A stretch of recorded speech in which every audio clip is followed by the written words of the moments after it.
आप देख रहे हैं नेटवर्क 33 राजकुमार के साथ। तो चलिए बढ़ते हैं आज की कहानी की ओर। दोस्तों, आज की कहानी जय प्रसाद यादव और उनके बेटे के साथ घटे एक सच्ची घटना पर आधारित है। दरअसल बिहार के गांव सीकर में इनका अपना खेत था और अक्सर दोनों बाप बेटे देर रात तक काम किया करते थे, जिससे इनका मुनाफा भी होता और घर भी ठीक ठाक चलता ही रहता। यूँ कह सकते हैं कि इनकी ज़िंदगी बिल्कुल आम तरीक़ों से गुजर रही थी। ये बड़े आराम से अपनी ज़िंदगी एंजॉय कर रहे थे, इस बात से बेखबर कि अब ये कौन सी नई आफत से टकराने वाले हैं। तो आइए जानते हैं जय प्रसाद की ये सच्ची कहानी उन्हीं की जुबानी। मेरा नाम जय प्रसाद है। मैं बिहार के सीकर नाम के गांव में रहता हूँ। हमारे गांव में हमारे कुछ खेत थे। अभी कुछ ही समय पहले हमने बांसबाड़ी के ठीक उल्टी तरफ एक खेत खरीदा था। वो ज़मीन दरअसल हमें बहुत पसंद आई थी और यही कारण था कि हमने वहाँ के खेत को खरीद लिया था। दरअसल उस खेत के बारे में तमाम सी अफवाहें फैली थी, जैसे कि वो खेत भूतिया है, उसके पीछे वाले बांसबाड़ी की आत्माएं वहाँ पर टहलती हैं।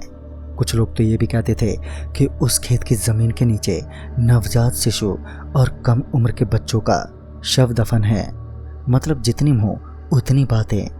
ये सब हमने अनदेखा कर दिया था और उसकी ज़मीन बहुत ही ज़्यादा उपजाऊ थी और खेत भी बड़े ही सस्ते भाव में मिल गया था। साथ में कुछ और भी सुविधाएं मिली थी, जैसे कि उसी खेत में एक छोटा सा मड़ई था और वो भी हमें मुफ्त में मिल रहा था। अब भला इतने सारे फ़ायदे को छोड़कर कोई बेवकूफ़ ही होगा जो इस खेत को खरीदने से इनकार कर दे। जहाँ तक कि इन भूत प्रेतों की बातें थी, वहाँ तक हमारा भी मानना था। हम भी भूत प्रेतों पर यकीन रखते थे, पर इन सभी से ज़्यादा डरते नहीं थे, क्योंकि इसमें एक और बात भी थी कि हमारे साथ कभी कुछ खौफनाक या भयानक नहीं घटा था। और यही वजह थी कि मेरे परिवार के लगभग सभी सदस्य इन चीज़ों से दूर दूर तक वाकिफ़ नहीं थे। मेरा बेटा किशोर मेरे साथ ही अक्सर खेतों में काम करता था। उसकी दुकान भी थी गांव के चौराहे पर। वो उसे ही ज़्यादातर संभाला करता था, पर अक्सर कुछ मौक़ों पर जब काम अधिक होता था तब वो मेरे साथ खेतों में ही काम करता था। इसी तरह जब हम उस खेत को खरीदकर पहली बार वहाँ की ज़मीन और वो मड़ई को देखने और अनुभव करने गए, तब तो हमें लगभग सब कुछ नॉर्मल ही लगा। वहाँ का आसपास का माहौल बड़ा ही शांत था। मतलब कि वहाँ आसपास कोई खेत वगैरह नहीं था, या यूँ कह सकते हैं कि जंगलों से घिरा था वो खेत। पर इस बात की किसी को कोई डर नहीं था। मेरे बेटे ने भी मुझसे कहा था, पापा आप देर रात तक इस तरह खेत में मत रहना, क्योंकि आसपास का माहौल वाकई में कुछ ज़्यादा ही गंभीर था। खेत और उसकी उपजाऊ ज़मीन हमारे लिए तो बस यही मायने रखती थी। वैसे मेरे कुछ और भी खेत थे, तो मैं बारी बारी से फसलों के अभाव पर खेतों में जाता था। इसी तरह गर्मियों के मौसम में उसी खेत की कटाई चल रही थी जिसे हमने खरीदा था। मैं अक्सर अपने साथ मोहन को लेकर काम करता था, पर बीते कुछ समय से मोहन की तबीयत भी खराब चल रही थी और यही वजह थी कि अब मुझे ही सारा काम देखना और संभालना था। एक शाम की बात है, मैं लगभग सारा काम निपटाकर खेत से निकलने ही वाला था कि तभी मुझे पीछे अचानक से ऐसा लगा जैसे कोई 2 सेकंड के लिए ज़ोर से हंसा हो। एकदम से जैसे मुझे झटका लगा हो, क्योंकि जैसे ही मैं पीछे मुड़ा था तो वो आवाज़ आनी बंद हो चुकी थी। पहले तो एकदम से मैं समझ नहीं पाया कि आखिर ये क्या हुआ, क्योंकि जहाँ तक मेरा मानना था कि उस दायरे के लगभग 1 किलोमीटर के अंतराल तक कोई भी दूसरा शख्स वहाँ पर मौजूद नहीं था। ऐसे में वहम होना भी बहुत मुश्किल था, क्योंकि जो हंसी की आवाज़ थी वो भी किसी बच्चे की ही लगी थी, पर वो आवाज़ किसकी थी ये मैं एकदम यकीन से तो नहीं कह सकता। खैर उस आवाज़ को सुनने के बाद मैंने खुद को इस तरह समझाया कि ये मेरा वहम था और मैं अब वापस आगे बढ़ने लगा। मैं अभी थोड़ी दूरी पर गया ही था कि तभी मेरी मड़ई से मुझे किसी की हल्की सी आवाज़ सुनाई दी। मुझे लगा कि ज़रूर कोई कुत्ता या बिल्ली अंदर घुस गई होगी और सारा सामान बिखेर दिया होगा। मड़ई का बाहरी हिस्सा हल्का हिल भी रहा था। इतना तो तय था कि अंदर कोई ना कोई तो ज़रूर है। इसलिए मैं अपने साथ एक छोटा सा डंडा लिए मड़ई में घुसा और हल्का सा बल्ब जलाकर उसे देखने लगा कि आखिर कौन घुसाया। पर मैं ये देखकर हैरान रह गया कि अंदर तो कोई था ही नहीं। पूरी की पूरी मड़ई खाली थी, कोई दूसरा वहाँ पर मौजूद नहीं था। और इसी वजह से अब मैं थोड़ा और भी परेशान हो गया था, क्योंकि अगर कोई वहाँ पर मौजूद नहीं था तो फिर ये मड़ई में कैसी हलचल हुई। खैर मैंने अब मड़ई का फाटक बंद कर दिया और वापस मुड़ गया। ये जो दोनों बातें मेरे साथ हुई थी, मैं इसी सोच विचार करता हुआ घर पर पहुंचा। घर पर पहुंचकर मैंने किसी को ये सब बातें बतानी ठीक नहीं समझी, क्योंकि बात भी कोई इतनी बड़ी नहीं थी। हो सकता है ज़्यादा काम की वजह से मुझे ही मानसिक तनाव हो गया हो, जिस कारण मुझे कोई वहम हो गया था। खैर इसी के 2 दिन बाद मेरे उसी खेत में अब एक बड़ा सा काम होने वाला था। फसल की अच्छी उपज थी और खेत में काम भी हद तक बढ़ गया था। मेरे साथ वाला भी अब कुछ समय से बीमार था। अब मुझे और मेरे बेटे को ही खेत में काम करना पड़ता और इसी तरह मैं और मेरा बेटा किशोर अपने खेत में पहुंचे। शाम के 7 बजे तक हमने लगभग कटाई कर ही ली थी और सभी को बोरे में समेटकर मड़ई में रख दिया था।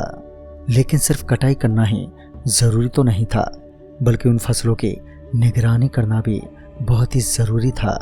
और इसी कारण आज की रात हम दोनों बाप बेटे खेत में ही रुकने वाले थे। अब कल सुबह ही ट्रैक्टर के जरिए हम निकलते।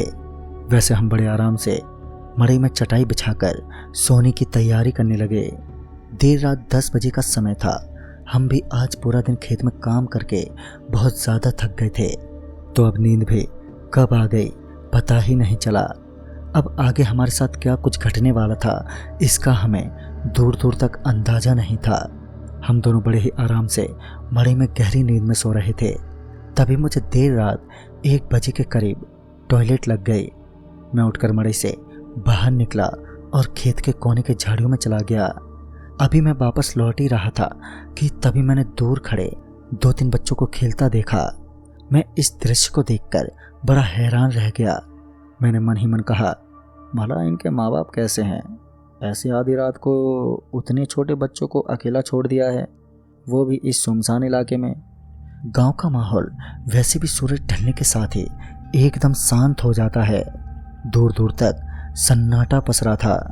मैंने सोचा कि मैं उन बच्चों को आज की रात अपनी मड़ई में ही सुला दूं और कल सुबह गांव वालों से पता करके उन्हें उनके माँ बाप के पास पहुंचा आऊँगा।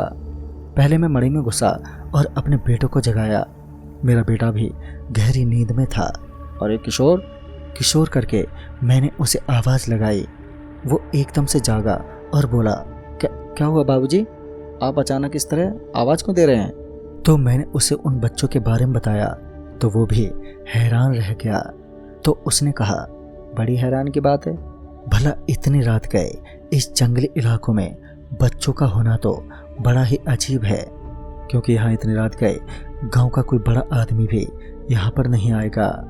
फिर इसके बाद मैं और किशोर दोनों ही मड़ई से बाहर आए और जब मैंने एक तरफ इशारा किए किशोर को बच्चों के बारे में बताया, तब तो जैसे मैं एकदम से हैरान ही रह गया।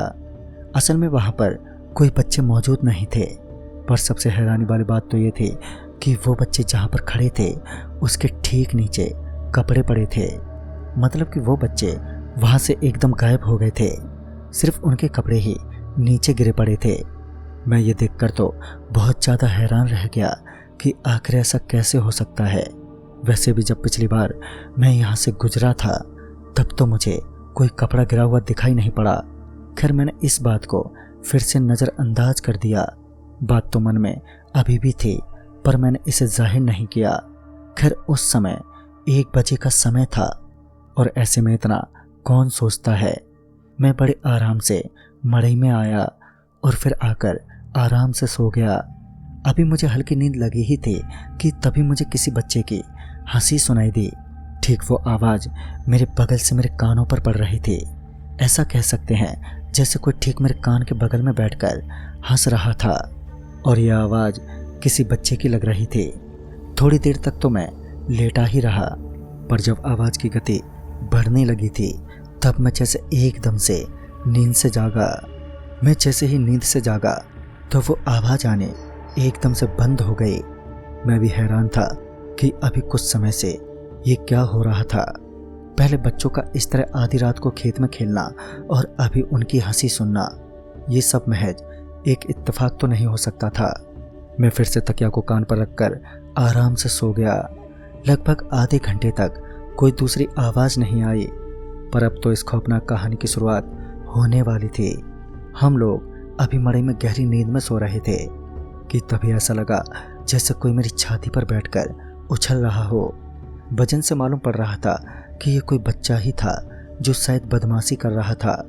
मड़ई के बाहर हमें लगातार बच्चों के खेलने और हंसने की आवाज़ें सुनाई पड़ रही थी। हम दोनों ही नींद से जागे तो एक बार फिर से वो आवाज़ें आनी बंद हो गईं। अब हमारे लिए ये परेशानी का विषय बन पड़ा था, क्योंकि हम जब आंखें बंद करते तो हमें वही आवाज़ें सुनाई पड़ती। हम अभी इसी तरह बैठे ही थे कि तभी हमारी नज़र मड़ई के फाटक पर गई तो हमने देखा फाटक पर 2 बच्चे लटक कर हमें घूर रहे थे। ये तो और भी चौंकाने वाली बात थी। मैं उठकर फाटक की तरफ गया तो देखा 2 बच्चे बड़ी तेजी से भाग रहे थे। मतलब इतना तो पक्का था कि इस बार मेरा ये वहम नहीं था और इस बार वो बच्चे बाकी में थे। फिर मैंने किशोर से कहा कि मुझे अभी इस समय कुछ भी ठीक नहीं लग रहा है, मेरे ख्याल से अब हमें घर चलना चाहिए। पर तभी किशोर जोर से हंसने लगा और हंसते हुए बोला, क्या बापूजी आप भी बच्चों से डर गए? आप चिंता छोड़िए और आराम से लेट जाइए। पर अब की बार भला नींद किसे आने वाली थी। तभी अचानक से किसी के हाथ ने मेरा बाल जोर से खींचा और मुझे खींचता हुआ फाटक तक ले गया। अब मेरा दिल डर से दहल उठा था। मड़ई के अंदर जलता बल्ब भी एकदम से फूट गया और फूटकर इधर उधर बिखर गया। तभी एक छोटे से बच्चे की हल्की सी आवाज़ मेरे कानों में गूंजी। वो बच्चा कह रहा था, भाग जाओ यहाँ से वरना दफन हो जाओगे। वो आवाज़ किसी 7-8 साल के बच्चे की लग रही थी। आवाज़ में बहुत गहराई और कोमलता थी। मेरी तो सांसें अब तेज होने लगी थीं। साथ ही किशोर को भी अब डर का एहसास होने लगा था। किशोर बोला, बाबूजी आप सही कह रहे थे, यहाँ पर कुछ ना कुछ तो गड़बड़ ज़रूर है। फिर हम लोग कुछ सामान लिए मड़ई से बाहर निकलने लगे। हम तेज तेज कदमों के साथ खेत से बाहर निकल ही रहे थे कि तभी किशोर का पैर किसी ने पकड़ लिया और किशोर अब ज़मीन में दफन हो रहा था। मतलब कि किशोर को कोई ज़मीन के अंदर खींच रहा था। वो चाहकर भी खुद को बचाने में असमर्थ था। फिर मैंने तुरंत ही कुल्हाड़ी निकाली और उस हाथ पर जोर से दे मारी जो ज़मीन के अंदर से निकलकर किशोर को खींच रहा था। कुल्हाड़ी के लगते ही हाथ के 2 टुकड़े हो गए और तब कहीं जाकर किशोर की जान में जान आई और वो ऊपर निकला। माहौल तो कुछ इस तरह का था कि अगर हम कितना भी चिल्लाएं फिर भी कोई हमारी आवाज़ सुनने वाला वहाँ पर मौजूद नहीं था। हम दोनों अभी खेत से निकल ही रहे थे, पर तभी हमें सामने कुछ छोटे बच्चे दिखे जिनकी आंखों के नीचे काले घेरे बने थे और उन सभी की गर्दन टेढ़ी थी। उनकी एक आंख की पुतलियां बड़ी छोटी थी और ऐसा लग रहा था जैसे ये सालों से सोए ना हों। अब वो बच्चे हमारी तरफ बढ़ रहे थे। वो बच्चे बड़े गुस्से में थे। ये देखकर हमें बहुत ज़्यादा घबराहट महसूस हो रही थी। वो बच्चे अब एकदम से हमारे नज़दीक आ चुके थे और लगातार ज़ोरों से हंसे जा रहे थे। हम दोनों एकदम से भागने लगे, पर तभी किसी ने मेरे भागते पैरों के बीच में पांव लगा दिया, जिससे मैं वहीं पर मुंह के बल जा गिरा। मुंह के बल गिरने की वजह से कुछ समय तक तो मैं उठ ही नहीं सका। तभी मेरे पैरों में कोई रस्सी बांधे मुझे मड़ई की तरफ खींच रहा था। किशोर भी मेरी तरफ दौड़ा और मुझे रोकने की कोशिश कर रहा था, पर वो असफल रहा। मैं सीधा मड़ई में घुसा और फिर फाटक अपने आप ही बंद हो गया। फाटक कुछ इस तरह से बंद था कि मैं उसे चाहकर भी खोल नहीं पा रहा था। मुझे बाहर किशोर की चिंता हो रही थी। मुझे मड़ई के बाहर से छोटे बच्चों के रोने की आवाज़ें और हंसने की आवाज़ें दोनों एक साथ सुनाई पड़ रही थी। अब मैं बहुत ज़्यादा परेशान हो गया था। फिर आधे घंटे बाद मेरे घर से मुझे फ़ोन आया। वो फ़ोन मेरे बेटे का था। तो उसने कहा, बाबूजी, वो बच्चे मेरी जान लेकर ही मानते, पर भोलेनाथ की कृपा से मैं बच निकला। और हाँ, मैं अभी कुछ लोगों को लेकर तुरंत खेत में पहुंचता हूँ, आप तब तक धीरज बनाए रखिए। फ़ोन कटते ही फाटक एकदम से खुल गया। मैं अब बाहर की तरफ भागने लगा और मैं अभी खेत पार कर ही रहा था कि तभी एकदम से जैसे मैं किसी गड्ढे में फंस गया और अब मैं ज़मीन में दफन हो रहा था। मुझे ऐसा महसूस हो रहा था जैसे कुछ बच्चे मुझे ज़मीन में दफन कर रहे थे। मैं अपने चारों तरफ देख सकता था कि किस तरह उन बच्चों की आत्माओं ने मुझे घेर लिया था और अब मेरे साथ वो खेल खेल रहे थे। मैं अब लगभग पूरी तरह से ज़मीन में दफन ही हो गया था कि तभी एकदम से मुझे कुछ लोगों की आवाज़ें सुनाई दी। वो वही लोग थे जिन्हें अपने साथ किशोर लेकर आया था। वो लोग जैसे ही खेत में घुसे तो वहाँ का माहौल एकदम से बदल गया। वो सारे बच्चे वहाँ से गायब हो गए। फिर उन्होंने मुझे तुरंत ही गड्ढे से बाहर निकाला और फिर मैं किसी तरह घर तक पहुँचा और फिर मैंने चैन की सांस ली। उस दिन के बाद से मैं देर शाम भी उस खेत में नहीं ठहरता। दिन में भी मैं 4-5 लोगों के साथ ही जाता हूँ और मैंने उसके बाद उस खेत में हवन भी करवाया, जिससे माहौल पवित्र हुआ और उन आत्माओं के साए से मैं बच सका। बाकी उस रात किशोर समय पर नहीं पहुँचता तो मेरा मरना तो पूरी तरह से पक्का था।